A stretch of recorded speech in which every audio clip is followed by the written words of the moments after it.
Okay, here we go on a Friday Eve. Boston has entered the chat on a Thursday, July 17th. Welcome inside our Salem 5 studios. Travis Thomas, George Belichick. Boston, that means you, has entered the chat. Come on in, the water's fine.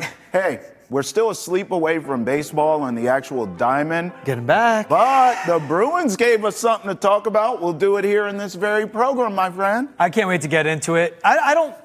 You're not into it. Yeah. You'll get into it, but you're not really into it. I'm not a schedule release day guy. He isn't. Hey, so-and-so put out the schedule. Cool. I'll look at it another day. Some people get fired up, I'll watch a half of a video, maybe a half of 3 separate videos. I don't care.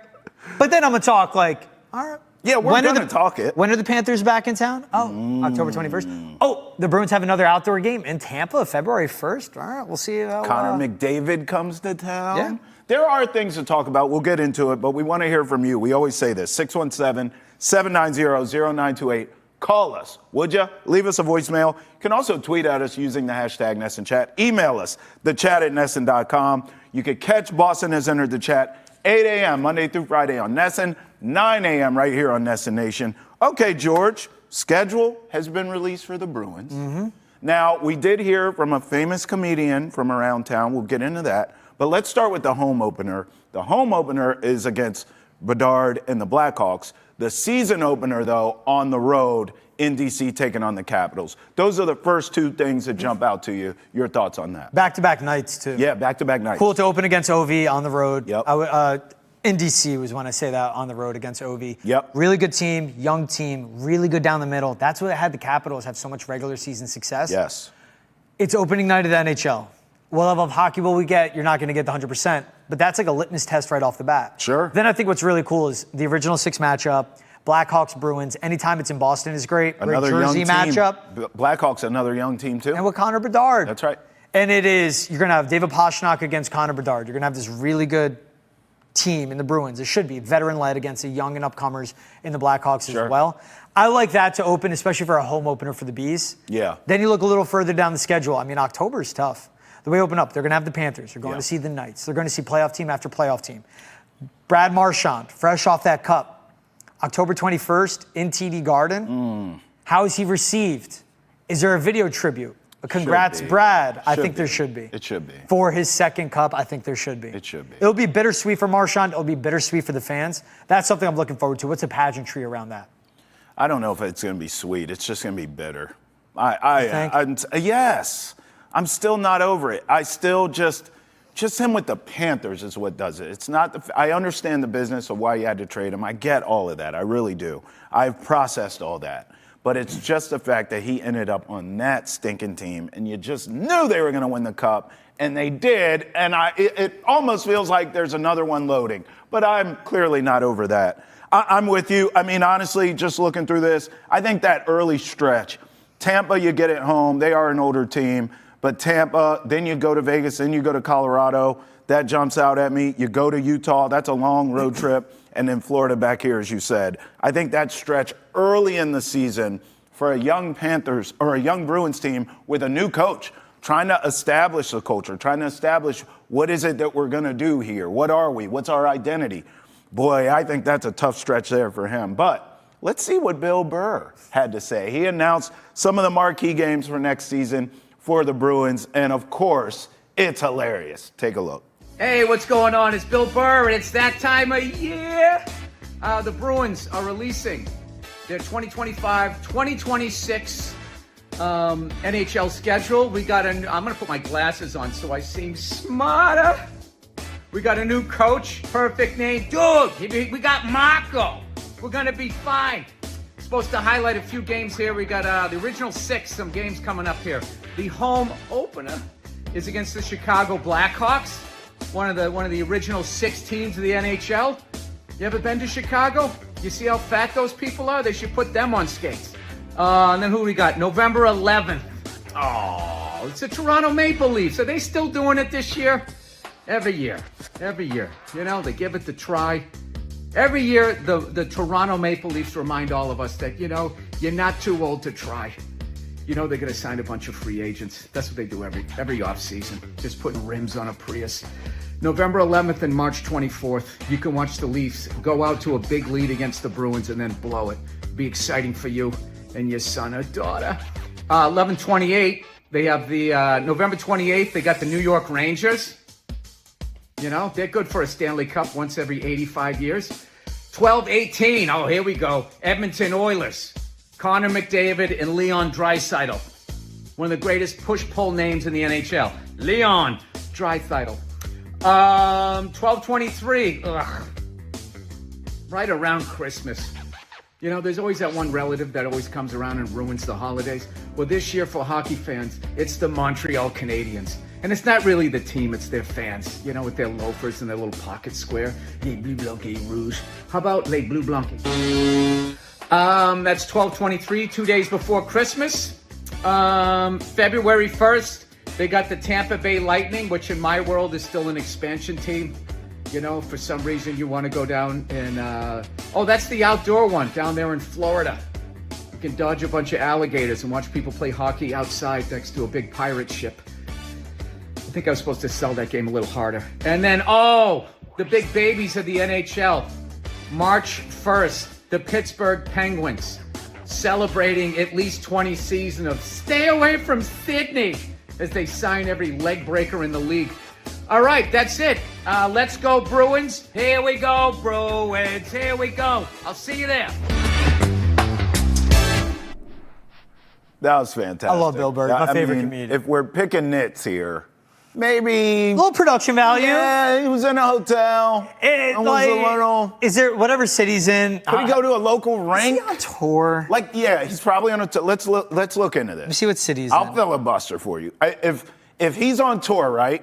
He should go to whatever city he's in, local rank, and just do something there. Every city has a. Where is he? Milan, Italy? Oh, my God. Fancy Bill Burr. Shout out Bill Burr. Sorry. You know what? That guy seems a little busy, and now I get it. Good for him. Gee. Milan. Wow, Bill. Here I am thinking he's doing auditoriums in random cities. Wrong. Who are we? Shame on us. Anyhow. I do agree with a lot of his dates, though. December 18th, Connor McDavid's here, and I need to be in the building to see him play. I have not seen him play live yet. Have you? No. Okay, so done. We're there. Cool. We have to be there. Let's go to Warren Tavern before. Yes. You know me. I'll handle the logistics. Yes, I do know you, and yes, I You pick something, I got the rest. Yes. So we'll go see Connor McDavid in person for our first time. February 1st, even though he made fun of Tampa Bay, I think he called him an expansion team still. I do like all these outdoor series games. Yeah. I think it's cool. So that game, I'm not going to go to Tampa for it, don't get me wrong, but I will be watching. Tampa's a nice city. I know. I'm a fan. I've never been, actually. Really? Yeah, don't tell Casey. It'll be a fight. Wait, she's from Tampa? She loves Tampa, bro. Really? I didn't don't know think that. she's from Never heard her here. talk about it. Like, you never hear me talk about Jersey. I see what you're doing. Dude, the stretch that gets me is you see these, pockets of games. Yeah. Where they end March, it's the Stars, and this is the end of the season. Yeah. So that's the last game of March. Then on the road, Panthers, Lightning, Flyers, throw in the Hurricanes in there, then back home against the Lightning. This is a team that is a wild card team. That stretch at the end of the season, that's going to decide seeding. Yes. Those 5 of 6 games right there, that's end of the season, that's gauntlet. That's when you find out about the young guys and you find out about the leadership of this team. So what are we thinking here? Let's see if we're on the same page. A lot of times young teams, especially with a new coach, they're slow starters, figure it out. It's a long season. They kind of figure it out, and then towards the end, they're surging. They're peaking. They figured everything out. Now you're getting the best version of that team. Generally, that's how things work. Is that how you feel when you look at this schedule? Because, as I told you, out of the gate, it could make a lot of sense for them to be slow starters. Yeah. At Washington, home against Bedard and the Blackhawks, who I do. Let's have this combo for a second. I like what the Blackhawks are doing, building around that young guy. I think they've done a good job, and they should be starting to get better now. We'll see. Yeah. Tampa, you go to Vegas, you go to Colorado. We talked about that road. I mean, look, the month of October is pretty tough scheduling-wise, George. So if you told me they got off to a slow start, I wouldn't be surprised. They have to turn it around at some point, but if they got off to a slow start, I'm almost anticipating it. It's still Oilers, Canucks, Senators, Canadiens. Yeah. Playoff teams. Yeah. Canadians and Senators were the last 2 wild card teams to get in last season in the East. That's right. That says a lot. And then you know what the Oilers obviously making it to the finals. Canucks are just missing the playoffs. Sure. But the Senators, with Brady Tkachuk, how well they've been playing, and this is a Canucks team not far removed from having success too. I go back to that stretch. Then you get the pockets where they're playing like the Sabres, Wild, the Blue Jackets. All right, it's nice. But they have it every month, and you know what? We could go through every schedule. And this is my thing with the schedule release. Everyone has these tough pockets. Everyone has these tough stretches. It's the end of the season for me especially, but it's also that December into New Year's Eve. Got a nice primetime game, 9:30 at night, East Coast, New Year's Eve. That'll be cool. That's against the Oilers as well. That'll be cool. But that is something where they have these tough stretches, December into the new year, and then especially end of the season. That's what I'm watching for. I'm looking at the wild card standings just because you brought it up last year. I'm looking at teams that just missed it, just trying to get an idea for where because I happen to think the Bruins are going to be fighting for a wild card spot. 40 wins last season didn't get it done, George. Actually, the Columbus Blue Jackets had 40 wins, and they missed the postseason. So this is tough stuff here. How about the Red Wings? Remember, they were hot shack all year and then kind of faded down the stretch. They had 39. So we're talking about you're going to need 45 or so wins to get in there. You think the Bruins are going to be right around there? I'm more of the mentality of 40. And then it's just a matter of 40 is skin of your teeth getting in. Yes. Do the Islanders get better? Do the Rangers get better? That's where I'm at. Is 40 enough? Will be the question. And the Red Wings, I expect to get better too. I do too. It's a team that they faded down the stretch. They were there last season. It felt like, and then they, the we wheels can say came off. like 40 is enough. Yes, to answer your question, in the East, 40 was enough. Yes. You need 45 if you want to leave no doubt of getting in. You need 45 wins. Agreed. It's that point threshold because 40 points puts you around 90, 91. That's right. Where if you get to 45, that's just like high 90s, 100. They're going to be there. We're going to be sweating this out, but this is the beauty of hockey. It is what it is. We're ready for it. Bring it on. I'm ready for hockey and football. I did love the digs at the Leafs. Like, oh, they're still doing that? I know. It's funny. Leafs fans. Bill Burr's the best. God bless him. Still coming up here on Boston has entered the chat. This is a show for the people, by the people. We'll hear from you when we come back here on Boston has entered the chat. Remember this. Get the latest up to date live. We've got Boston sports headlines along with your daily dose of trending sports and social topics every weekday right here on Boston has entered the chat. 8 a.m. on Nesson, 9 a.m. on Nesson Nation.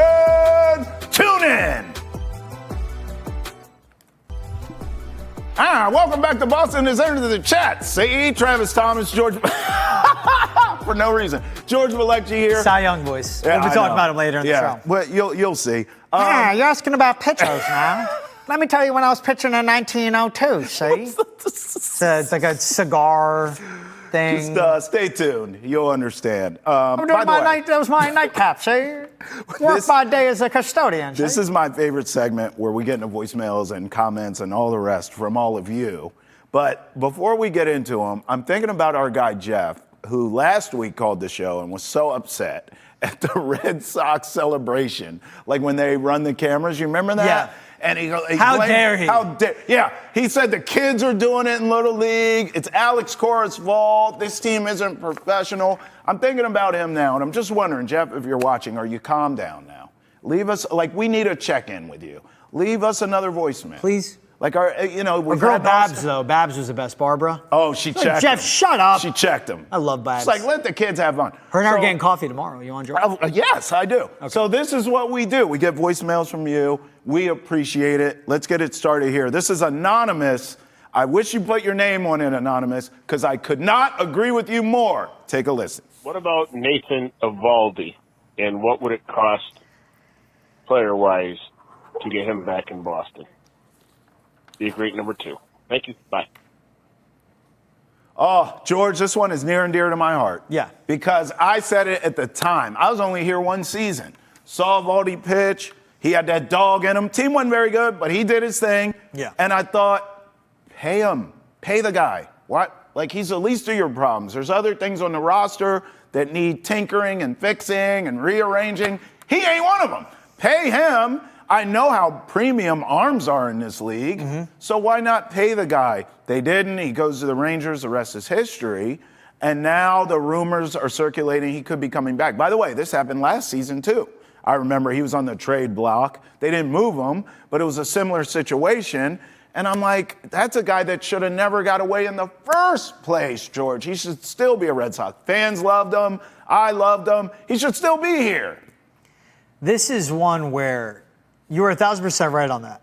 And he's having a career best year with that 1.58 Yes. ERA. His expected ERA, one of the few times I'll pull that out, is a 3.16. So it still nails. And he would slot in perfectly as a number 2. He goes deep He's into 35, games too, bro. He has rings. Yes. He understands the postseason. He is an absolute workhorse Yes, he of is. late in games. And he's never phased by any stage. No. It's a 2021 playoff run. It's what he does at Fenway Park. It's what he does on the road. Yep. This is a guy that you bring him in, he's at number 2 starter, no doubt about it. And he would boost a Giolito. He would boost a Bayo. He'd have the back of a Garrett Crochet. And to your point of the workhorse, he can take the workload because we have a lot to be seen about Garrett Crochet doing a full season as a starting pitcher, as an ace. Lucas Giolito, is he fully back? Is Brian Bayo, is this really him? He started 30 games last season. This is one. If the price isn't too steep, I think this could be a prospect because the Rangers are out of the wild card spot by 3.5 games. Yeah. They're 8 games back of their division. And they held on to him last season because in hopes they could get a wild card, go on a run, and they didn't. I could see them being a team that sells. I do too. They're right on the brink. What would the price be? Maybe a Luis Perales, maybe a Miguel Blaze. Are you willing? Give up some top 15 prospects. Are you one of them willing? being an arm? Yes. Me too. Because if you believe in this team and you only give up prospects and you bring in a Nate Eovaldi, they still need to get a big bat. Yes. So maybe you give up a bat to get a bat, like in a Taylor Ward, right? I really like that right-hander, can play left, but I think he'd be a DH. That'd be that power bat in the lineup. Yeah. That depends on what you do at that point. Or you could do that where you get Eovaldi in a starting pitcher or Joe Ryan, right? Sure. And then you can, all the rumors are between Jarren Duran and the Padres. Yes. You could get one of their middle relief pitchers or one of the setup guys in the 7th or 8th, and you boost this pitching staff so much by doing that. I also am not married to the idea of Jarren Duran to the Padres just because that's the team that's Philly's been one flirting. too. Yeah, like if anything, I would be interested in using the Padres to drive the price up for a Jarren Duran. By the way, assuming he gets traded. Yeah. He may not be going anywhere. There's no lock on that. There's no lock on that. All right, let's talk more pitchers. John from Dennis. On the rumors around, you brought this name up, Twins pitcher Joe Ryan. Take a listen to this one. Good morning, gentlemen. John from Dennis. Calling in because I'm seeing a lot of noise about Joe Ryan from the Twins coming over to the Red Sox. I'm seeing some names. Jarren Duran maybe being a part of the trade package. What are we all thinking about having Joe Ryan wearing the Red Sox uniform before the trade deadline? Love the show as always. Thanks for listening. We appreciate you, John, and mostly we appreciate your lifestyle. It's something that George and I both aspire to be, is sitting on the beach in Not the on the Cape. No, Just- no, I'm good. I'm good on the Cape. No Cape? No Cape. I'll never go to I'll the Cape. take the Cape. I'll never go to the You'll Cape. never go to the Cape? Wait, No. this is new. I don't know That traffic, this. one way in, one way out. Bro, I grew up going to the traffic. Jersey Shore. I have family that live in Long Island. Like, Yeah. one way in, one way out. Now, the ferry to Provincetown. Okay, you got my ear. I'll explore that The option. traffic, you're out. I'm good. All right, I fair love enough. Maine. I love Wells. I love Maine. I do too. I don't think John deals with traffic. John 'Cause he's feels out like there. he's just there. He's chilling. Right? That's the life. Toes in the sand. So he brings up Joe Ryan. Now, it's interesting because Joe Ryan's 29 years old. Yep. 2 years of arbitration left. 2 years arbitration Team left. control. Nathan Eovaldi's 35. Yeah. Now, I will say this. I think Eovaldi's asking price would be less. I'm intrigued by that. Yeah. I think Joe Ryan, you're going to have to give up somebody to get a Joe Ryan. And I mean a somebody. I think and again, then some. I think again it would be prospects. You do? And for I a team that just drafted 15 pitchers, they're revamping their entire pitching staff. Yeah. Again, is it the password, the outfielder Joxton, Right. in the minor leagues? Is it a Blaze Jordan? Is it Right. Miguel Blaze? Is it Luis Perales? I'm not touching. I'm keeping Peyton Tolley. I really like him. I'm keeping Gibbs because that's a guy that could be a big bat eventually. Yeah. But if it's a couple top 15 prospects, maybe one further down the line that has a slight higher ceiling, and then maybe you go that route. But that is something where they need to know who they're willing to part with and what the price can be. But for Joe Ryan, he's 29, 2 years arbitration left. This is an outlier year, 2.7 ERA. Yeah. And for a Twins team, like They're not terrible. they're but they're unserious. Not, yeah. It's an unserious ball club. Yeah, I it think is. this can be done with prospects too. That's what makes it interesting. But it's also, okay, how many years do you have left of Lucas Giolito? Yeah. And right. You would have Garrett Crochet, who's 26, Fair Joe question. Ryan, who's 29, Brian Bayo, who's coming into his own. That's your 1, 2, 3 who could be for the next few years. Fair question. And then you bring up some prospects as well, like a Peyton Tolley. Yes. And that's what makes sense long term. I like the Joe Ryan, but You don't hate Evaldi. What does he do in the postseason? I love Evaldi. You don't hate Evaldi. But it's different timelines. Evaldi's now. Yes. Evaldi is now. Yeah, and Evaldi, you know what you're getting in the postseason. Yes. Ryan, look, he's younger. I think he's a better player, to be honest, than Evaldi. But at the same time, you don't know what you're going to get coming to the postseason. I would take Nate Evaldi over Joe Ryan. But again, that's if you're on the talking cusp. postseason? Yes. Or period? I'm saying period right now. You would? Yeah. The age is not a concern? That but concerns again, me. it's what's the timeline, For what do you right see with your now. team, what are the Yeah. predictions? And that's what matters. Well, Joe Ryan's two birds with one stone in a sense of he's right now, and also Exactly. you still have 2 years of arbitration, and when you get to paying guys, he could be in line to get a payday as well. Yeah. That's all I'm saying. I think Joe Ryan is now and the future.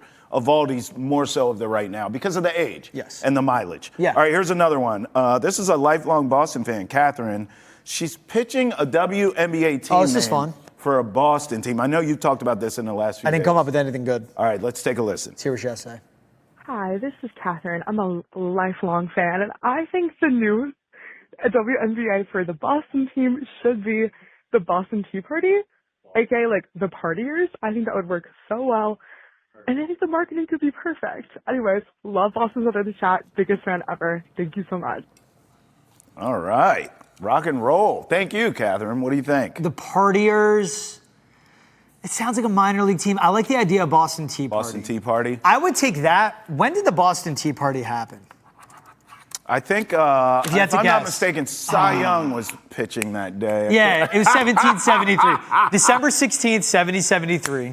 That's when I was hoping it would overlap. You can do like a game where you wear those jerseys.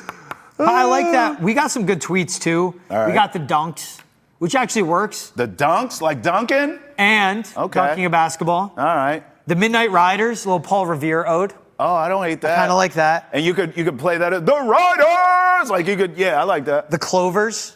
I don't hate it. What about Shamrock? Playing off the I like Celtics. kinda We got Shamrock Shamrocks. more. Yeah, I like Shamrock. Banshees. Banshees? Beacons. There's the Revolution with the MLS team. Oh, Robert Kraft's not letting that No, fly. no. He's shutting that down. Rebels.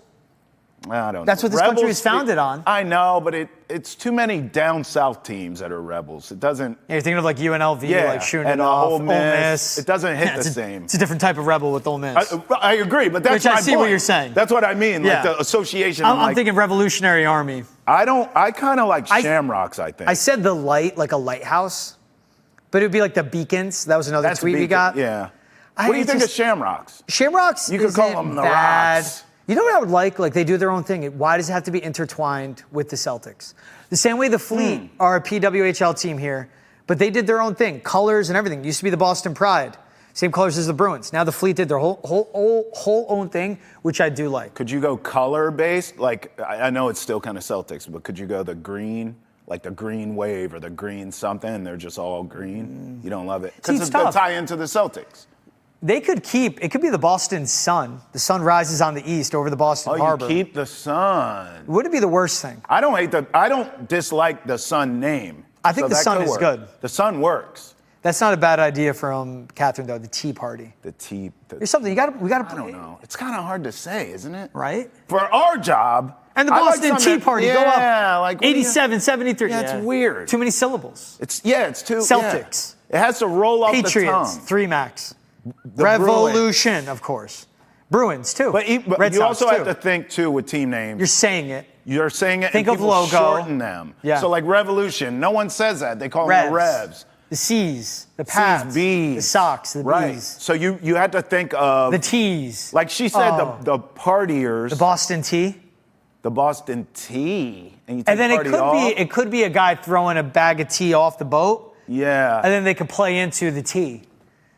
Never runs on I don't- time, I don't but hate it. but the Boston Tea always show up on time. My only issue is not very intimidating. No. We're taking on the tea tonight. And that's the thing with the Tea Party. That's what I think with the Clovers, the Dunks. Yeah, like There should you be an need intimidation something- factor. That's why I kind of like the Shamrocks a little, because you could call them the Rocks. You could do an alter ego. You got to walk that line of something that's intimidating. intimidating, but I don't need people like the Valkyries. What? Like what? Yeah, I don't know. That's too much. That's too much. You're doing the most, Sam. Yeah, I got to like research what that is in order to get intimidated. Fighter jet pilot. I don't like it. That's what I picture.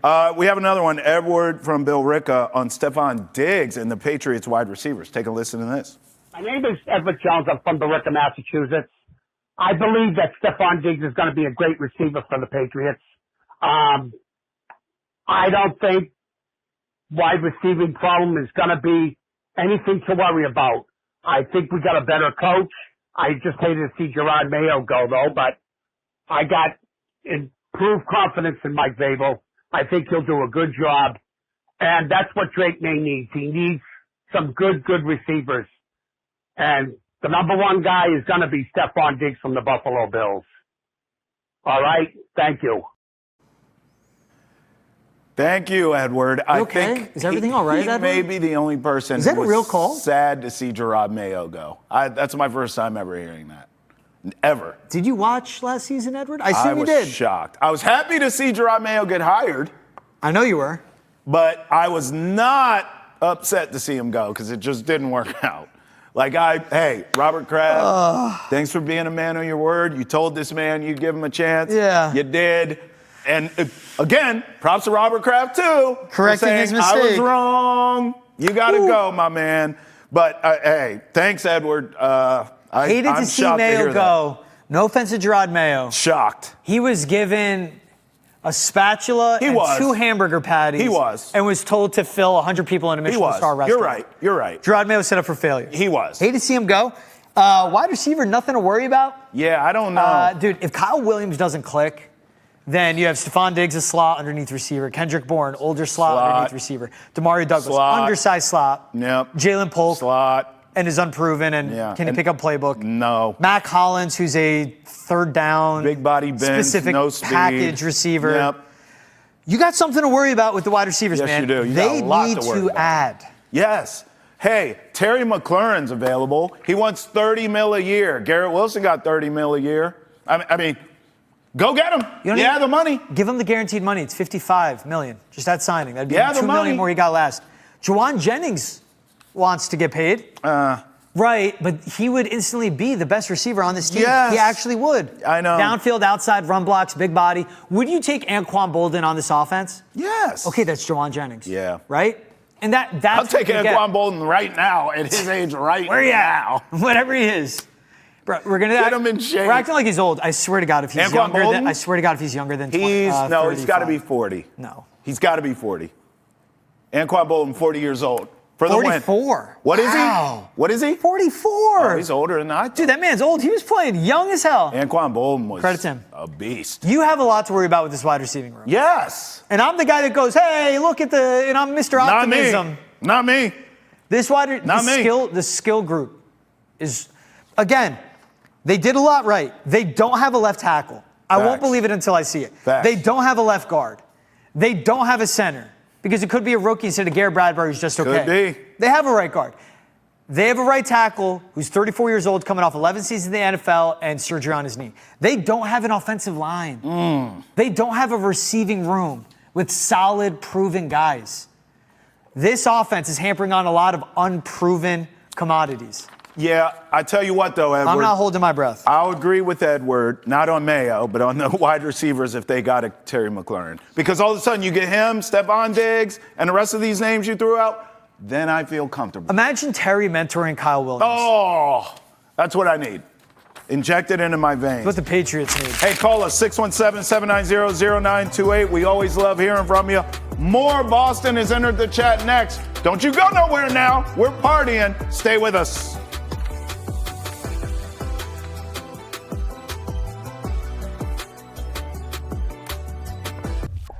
Time now to see what's trending in the world of sports and your group text. I mean, let's face it, me and George are all up in your business trying to see what you and your friends are texting each other about. This is it. How about this? The Suns buy out Bradley. Hang up. You're in there. You're in. Yeah, Are you in we're there? good. Yeah, I said just keep texting. Okay, cool. The Suns are buying out Bradley Beal. I want to make sure I get this number correct here. I'm just texting them the number. $97 million to go away. That's right. Here's Sham's tweet. 3-time NBA All-Star Bradley Beal has agreed to a contract buyout with the Phoenix Suns. I'll throw this in. This isn't Shams. This is me. $97 million to get lost. To go away. Yes, now he plans to join the Clippers on a $318 million career earnings. Oh no, George has caught the money flu. He's a bucket. Yeah, he is. $97 million to go away. And that should be the look on his face, man. Bro, good for him. Like, you're going from Phoenix to LA. I guess. Like, that good destination after good destination. His agent's the GOAT. His agent is Kevin Durant. Facts. Bro. His agent deserves an insane raise. There's so many for what layers he to this pulled with off. the NBA. It really is disgusting, isn't it? You give him all that money, you know what he is. Yeah. And 2 seasons into this deal with Bradley Beal, yeah, which we knew he was getting up there in age, you knew the limitations on his game, yeah, and you also knew if you pay Bradley Beal, Kevin Durant, and Devin Booker all this money, you can't really fill out a team around them. Fact. It was Matt Ishbia, the new owner, new shiny toy, wanting to spend money, and that's fine. Invest in the team. He doesn't care about paying the tax. Yeah. $97 million to go away. When he signed this crap in D.C. with the Wizards. That's $19 million a year over the next 5 years. When he signed this deal with Washington. When it got him like that $20 million plus a year. And he wasn't, listen, they weren't winning. Beal was putting up stats, but they were not winning. And there was no one on that team other than him, okay? So at the time, I went on air and I said, well, this is like empty calories. You're paying a guy all this money for his stats, for what he brings. I don't even think Bradley Beal's the kind of marquee name that sells tickets, to be honest. But so, he's what other player would they get in D.C.? Right. So at the time, I'm like, you're not winning. He's not a big enough name or his game isn't flashy enough, I think, to sell tickets. Yeah. What are you doing? So then he goes to Phoenix, and it was supposed to be this big three. That's really what it was. He's a bucket. Durant, him, and Booker were supposed to work. Yeah. And I remember thinking, well, at least they found someone to get that deal off of the books for that franchise, for Washington. The Suns were dumb enough to do it, right? Okay, well, then it didn't work out, so now he's a journeyman. So now, if you're him, I would look at a Boston Celtics. You're friends with Jason Tatum. You guys grew up together, okay? What did he get? 2 years, $11 million. That's something the Celtics can offer because that's affordable, George. The Suns are picking up the tab here. You can go to Boston and win. Your boy comes back. All of a sudden, championship window's open. Okay. You, Tatum, Jaylen Brown, Derek White, you kidding me? No. That works. No. But no, where does he go? To the Clippers. Yes, it's a cool city. I'm with you, L.A., but Kawhi never, ever plays. James Harden, you can't count on when you know what hits the fan. And Bradley Beal, that's not going to work either, bro. The best thing is repeating what he just did in Phoenix. The best thing is him wanting to go to LA. I did not want him coming to the Boston Celtics at all. If he came to the Boston Celtics, we talk about Dame and all this. Does he embrace the role he may play? Does he own being a guy, maybe coming off the bench, only playing closing minutes, whatever? The one thing with Bradley Beal is that there is that delusional aspect to it where he's a bucket, and he's not even that good of a bucket anymore. Sure. He's not that good of a scorer. Yeah. His shot has gone away. Yeah. His points per game has dropped off. He doesn't play defense. He just eats a lot of money and eats starting minutes. Yeah. Bradley Beal coming to the Celtics would have been malpractice. And the fact that he went to L.A. tells me a lot that Jason Tatum made the wise decision. Because Jason Tatum would love to play with Bradley Beal. They're Like, boys. St. Louis days, best friends, all that. Yeah. If Bradley Beal came to the Boston Celtics, and I'm a significant player with the Celtics, I'm picking up the phone and going, you're getting me the hell out of here because this is a joke. I don't want any Bradley Beal talk coming to the Boston Celtics. He's washed. He is washed. So I want to quell that right away. If anyone wants to call me and give me a case on why Bradley Beal would have been good fit with the Celtics, bring it on. Would love to hear it. You're wrong. But let's hear it. Fox Sports reveals their all-time Red Sox team. Did you see this, George? Yeah. I want to get your thoughts on this. So here's a look at it here. Yeah. I mean, as you look at this lineup, do you have any issues? Because the only one that jumped out to me, and look, I wasn't around to watch Cy Young, okay? So respect to him. The awards named after him for a reason. I get it. His career numbers are insane. I get it. I wasn't thought of back then, okay? We're talking 1800s. Your parents weren't thought of. I mean, this is 1800s. Your grandparents weren't thought of. Yeah, exactly. So, with that being said... 1903. With that being said, I would have preferred Pedro, but that's just me. I don't want to offend anyone. I saw Prime Pedro. Yeah. So maybe I'm a little biased here. I thought Pedro should be the starter. Pedro, when, the league was almost at its maximum amount of teams. Yes. When there were international players. Yes. After Jackie Robinson broke the color barrier. Yes. Oh, that league? That Pedro. Yes, I would take Pedro over Cy By the Young. way, dominant pitcher that we know of, didn't fail any drug tests, didn't have any stuff around him against steroid era guys, and he was still working them. Cy Young pitched from 1901 to 1908. Like, hey, Jimmy, See, you're being disrespectful. I'm not putting someone that pitched in that era where it was not a league that was integrated, where it was less competition. You didn't have to do the And it was guys that would get done with their job as a florist and then go bat in a major league team at night. I'm not putting a pitcher there. The tough part is, let's pull that. So I'm with you. Dog. Bro, Pedro in 99 and 2000, he led the majors in ERA 4 times during his Red Sox tenure. And he won a ring. Why was Cy Young a florist? They all were playing in that era. Now, the tough part is that outfield, bro. You got Yaz. Yeah. You got Teddy Ballgame. You got Yeah. Mookie, which we know what he did in 18 and 19. Yeah. Where do you put Jim Rice? You got to put Jim Rice somewhere in there. The DH is definitely Ortiz. I can't argue Wade Boggs at third base. Oh, you got to put Jim. I think I go Mookie, I go Teddy Ballgame, and then I put Jim Rice in left field. All right. I'm kicking out Yaz, which is insane to I see. might kick out Mookie. Bro. He didn't want to be here anymore. Okay, if we're going to talk eras Just again. because my feelings are hurt. What? What? You don't want to be here, Mookie? Then get off my all-time team. I don't even want, bro. Remember Mookie in 2018? I do. You remember that trophy case? I'll be honest. Look at what he's doing now. And I love all these guys we're And bringing in the up. Red Sox playoff run and the Dodgers World Series run, Yes. in the Dodgers World Series Hall of runs, Famer. he is a high-impact player, and he's been absolutely fantastic. He's Hall of Famer. You put Mookie in the outfield. He's an all-time Red Sox great. I really don't have an issue with this team at all, to be honest, but just not seeing Pedro as my starter bothered me a little bit. It did. And I get it. Again, I don't even want to use the voice. Put the money in the bag, see? I don't want to do any of that. I don't want to do that. I want to be respectful here. Cy Young But I here. Yeah, just- you put him on the pitcher's mound. I'll be the number 2 starter behind Pedro Martinez, huh? I didn't want to be disrespectful. Baseball's still around, huh? Wow, I didn't know it'd make it past 1922. Cy Young, nice to meet you, huh?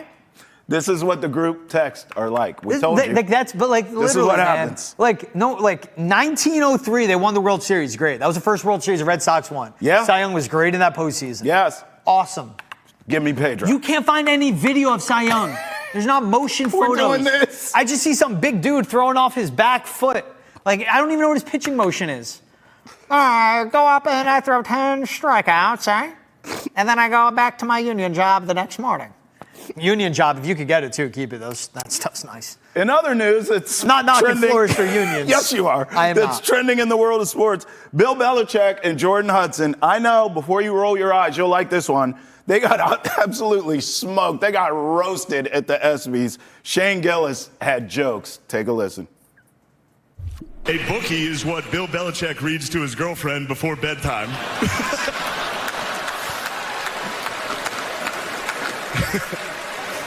They do. They read The Very Horny Caterpillar, The Little Engine That Could But Needed a Pill First, and of course, the classic Goodnight Boobs. That's my favorite one. Cooking them, man. I didn't watch this. I know you did. I love Shane He was cooking Gillis. everyone, wasn't he? He's really good, unique humor. It's like, that bro-y, white boy humor. He was cooking everybody. Yeah. What was the Jeez. best, too, is he was putting jokes out there, made a Deshaun Watson joke, and then right away he goes, I didn't write that. ESPN wrote that for me. Oh. You bring in a comedian, let them write their own jokes.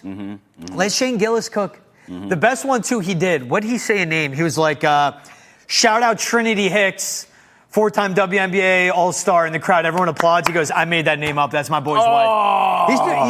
He takes shots at the leagues, too. He goes, I knew you guys would laugh at that. It's a joke. And it shows you don't know the WNBA. Right. I would applaud, too. Yeah. You tell me fill in the blank, I'd be like, yeah. Was he wasn't at Brady's roast, right? No. That's where you could have got an unfiltered. Because Gillis like you would've said, been great. if you bring in a comedian, let him cook. like what Sam J did? Shout Yeah, out Dorchester. so I'm saying if he did this in an ESPYs, imagine him in a roast setting where it's no holds barred. He'll get after it. He would destroy people. I just love those jokes, dude. Are you into the ESPYs? I don't know why. My wife kind of asked me this last night. Like, why do you hate the ESPYs so much? I was like, I don't know. I think it's because I don't care for the award shows anymore. Oh. Just tell me who won it's big what. picture for you. You don't, Again, Oscars, none of that stuff. Pageantry, all that Yeah. stuff. Yeah, it's just like, I'll watch the highlights. Yeah. If I'm locking into something, it's sports. Like that's my That's thing. how I am. And yeah, it's just like the ESPYs. I was into it growing up. I remember Dewey Bozzella's speech. He won the Arthur Ashe Award for perseverance because he was wrongly accused of murder. He was in prison for a long time, picked up boxing. Yeah. And Dewey Bozzella, what he said is, never let fear determine who you are. Never let where you come from determine where you're going. I'll never forget that quote the rest of my life. Right? Yeah. And that was it. I think it's where like all those shows have jumped the shark. Yeah. In a way, they're just like pushing so hard to be entertaining. I'm just like, good. You're over I it. have my core memories. I watched them growing up. I'm good, man. I'm good. I think I'm bitter because this time of year there's no actual sports to watch right now. That's why they have it now. That's why they have it now, which makes sense. But I'm bitter that there's no sports, so I protest watching them. Does that make sense? Other than hate in my heart? If you've got hate in your heart, let it out. Thank you.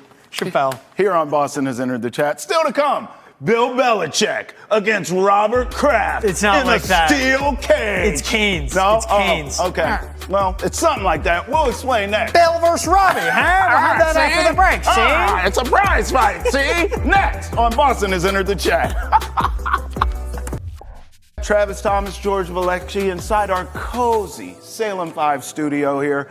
All right, now that all the love's out of the way, let's get to the hate. Because man, I need you here to talk to me like I'm a kindergartner because I'm confused. Okay. So I saw a headline yesterday. I was out yesterday. I saw a headline yesterday that said basically Robert Kraft or Bill Belichick took offense that Robert Kraft said it was a gamble to trade for Bill Belichick at the time, which I don't really understand why Bill Belichick would take offense to that. He did trade for Bill Belichick. Right. It worked out. Okay. But of course, at that time, it is a gamble to trade for a coach who you don't look. We didn't have a large sample size of Bill Belichick, the head coach. No, it was 5 seasons in Cleveland, and he was only like, fired because Cleveland moved to Baltimore. Yeah, I sort of got Robert Kraft's standpoint, but I don't know enough to know enough, which is why I'm telling you to break this down. What am I missing? What's the risk if you're Robert Kraft? Let's start there because your franchise was absolute dog water. Right. Absolute dog water.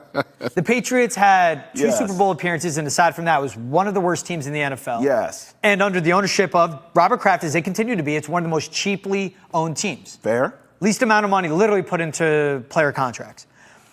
So Robert Kraft traded for Bill Belichick. You don't like facilities either. And it worked out. The facilities suck. And the only way the facilities actually get improved, it takes multiple years of the players complaining through the NFLPA That's right. survey. Right. But this, what it really boils down to was Robert Kraft, and it's the long thing, baked into Bill Belichick's contract that Gerard Mayo would be the successor. Bill didn't like that.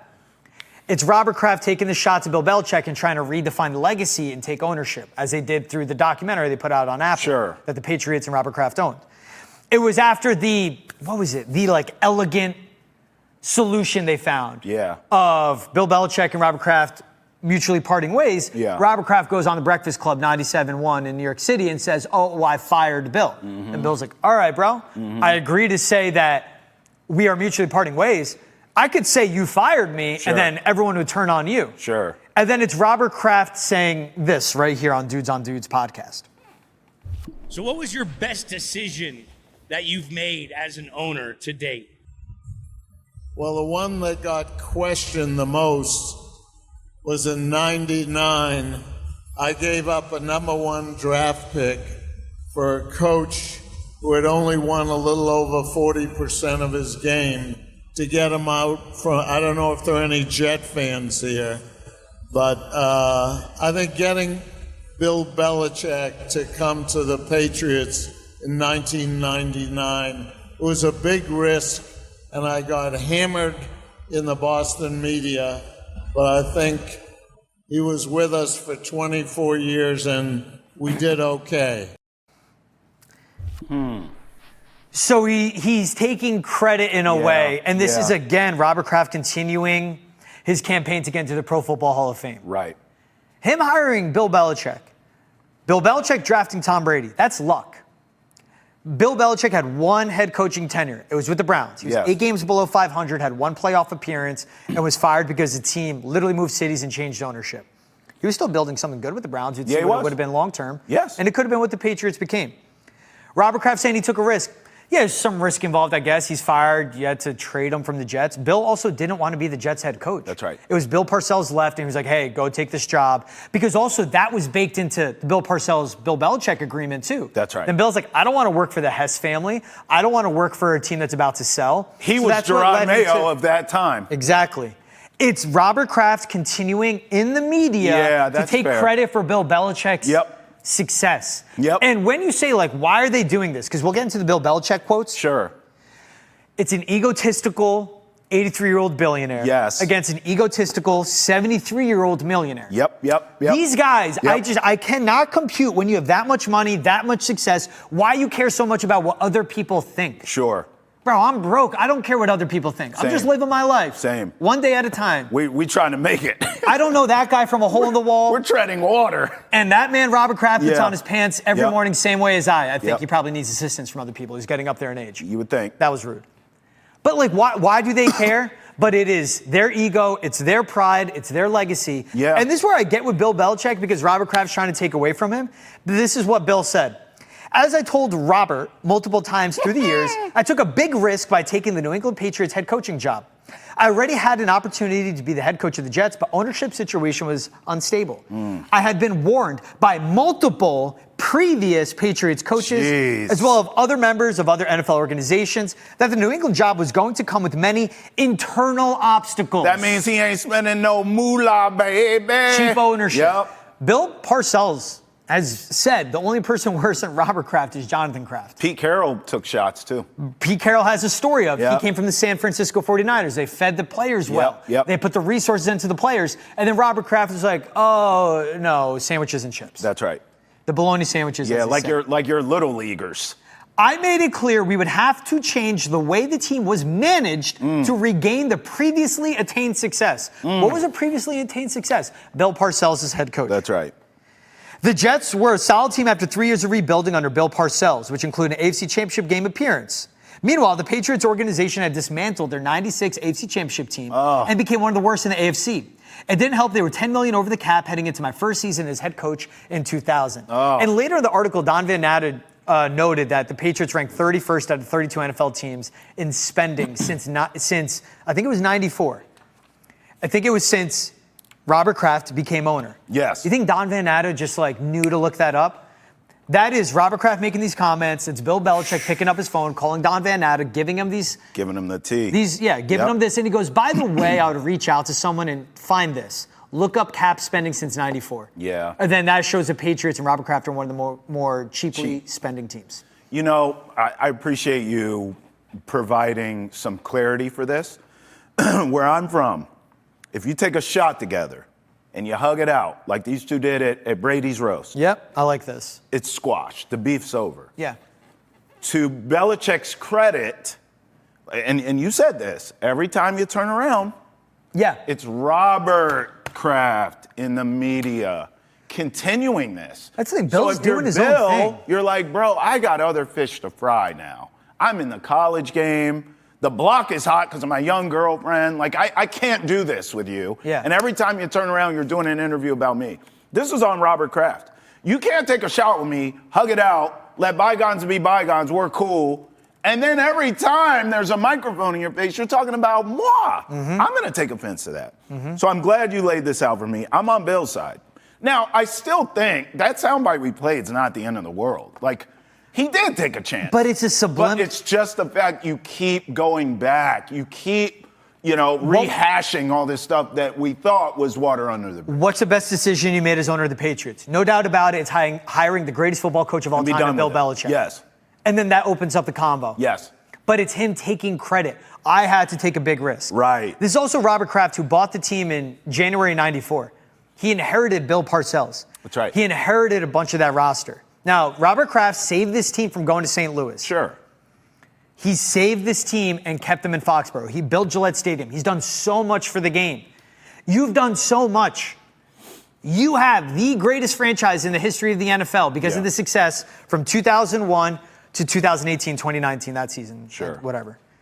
You have all that. You don't need to take digs at Bill Belichick. And to your point, too, where Bill's like, all right, I'm hanging out in Chapel Hill. I'm coaching in college. He's got his own life. When he interviewed for the Falcons job, That's right. Arthur Blank called Robert Kraft. That's right. And Robert Kraft told Arthur Blank, Yep. don't trust him. Yep. If you called me about something like, hey, whatever, I'd be like, I wouldn't trust him. Right. That's saying don't work with that. That's right. That's what that is. And that's messed up. And again, Bill's like, I'm down in UNC because now fine, if you don't want to trust me or not, but you did that to me. Bro, Sure. to your point, I am minding my own business. Yeah. Let bygones. Sometimes it's better to let sleeping dogs lie. And Bill is doing that, but Robert Kraft ain't. Bill's doing it, but Bill's also at the same time. He'll be petty. He's not taking the high road, meaning, which is yes, fine. This old man keeps bringing your name up. Let him do it. Don't respond. Every time Robert Kraft does this, Bill gets back at him. So you're right. It's egos. It's back and forth. They're both being petty. But from zooming out, George, and looking in on all this and then talking about it on TV, it does feel as though it's Robert Kraft that continues to stir the pot. Just let that thing simmer. Let it simmer. He can't help himself. When there's a microphone in his face, he's asked about Bill, he goes into these long diatribes. And I think it's not doing either one of them any favors. New England ranks 31st out of 32 teams in spending since the NFL instituted the salary cap in 1994. Robert Kraft bought the team in 1994. Come on, bro. Bill Belichick was very tough with the cap. He believed no player should make more per year than the head coach. That's something that he seriously believed. It's written in books. But also, he had to go in and manage a team that was $10 million over the salary cap. Had to offload contracts. Had to figure out a way to get Drew Bledsoe out of there. Lawyer Malloy.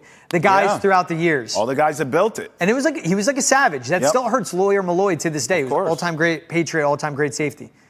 But Don Van Natten have that nugget in there. Bill is taking the high road. I would like to see Bill. Platforms are out there. He's got a girlfriend that knows what avenues to go on. Go on a pod. She would love it. And go at Rob, but he doesn't. He's not going to do that. Here's the thing. When Brady's statue's revealed, are Kraft and Belichick there? Is Belichick in attendance? No, I think it's Brady.